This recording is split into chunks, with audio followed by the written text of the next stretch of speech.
میری کافه و چون منو رو بلد نیستی نمیدونی چه سفارش بدی؟ نگران نباش، چون الان نوشیدنی‌های داغ کافه ها رو بهت یاد میدم.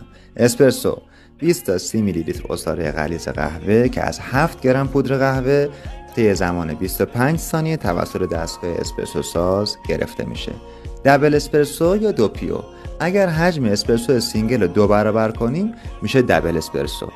به قهوه کم آب میگن ریسترتو، به قهوه پر آب میگن لانگو.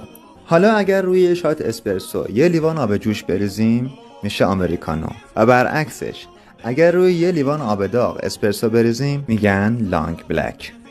لاته یک شات اسپرسو سینگل یا دبل با 180 میل شیر فومدار اگه ترکیب بشه میشه لاته که باریستاها با هنرهای خودشون طرحهای جذابی رو توی لاته اجرا میکنن که به لاته آرت معروفه.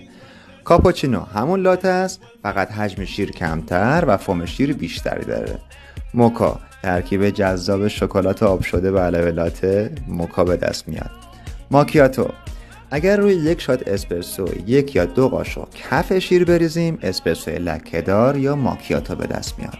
کورتادو ترکیب اسپرسو با همان میزان اسپرسو شیر میشه کورتادو. و کنپانا اگر روی یک شات اسپرسو خامه قنادی بریزیم میشه کنپانا.